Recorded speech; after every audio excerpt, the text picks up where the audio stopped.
58 দিনের নিষেধাজ্ঞা শেষেও সাগরে ধরা পড়ছে না ইলিশ। ইলিশ না পেয়ে হতাশা নিয়ে ফিরছেন তীরে। মৎস্য অধিদপ্তর বলছে বৈরী আবহাওয়ার কারণে ধরা পড়ছে না ইলিশ।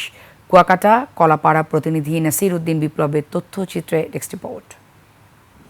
জীবন অবাক না করলে কে করবে? 28% মিল্ক ফ্যাটের অবাক করার সাথে ফ্রেশ মিল্ক পাউডার। জীবন অবাক করুক প্রতিদিন। এবারই প্রথম প্রতিবেশী দেশ ভারতের সাথে মিল রেখে সাগরে মাছ ধরায় নিষেধাজ্ঞা ছিল 58 দিনের।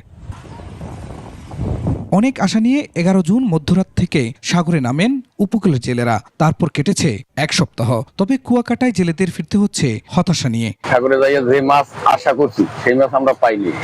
তারপরও আবার এই 3 নম্বর সিঙ্গেল দেশে সিঙ্গেলের কারণে উঠতে হয়। দেখা মিলছে না রূপালী ইলিশের। ট্রলারের জ্বালানি তেলের খরচ ওঠানো নিয়েই দুশ্চিন্তায় জেলেরা। আমার জাল ফলা সিঁড়ি গেছে, 10 লাখ টাকার বাজার লেগেছি, মাছ সোনা পাই না।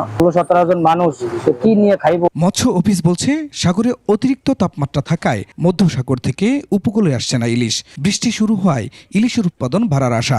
ইতিমধ্যে বৃষ্টিপাত শুরু হয়েছে, আমরা আশা করছি যে তাপমাত্রা কমে আসবে এবং ইলিশ তাদের যে গভীর সমুদ্র থেকে উপরে উঠে আসবে। Khurshid Alam, desk report, 21 television.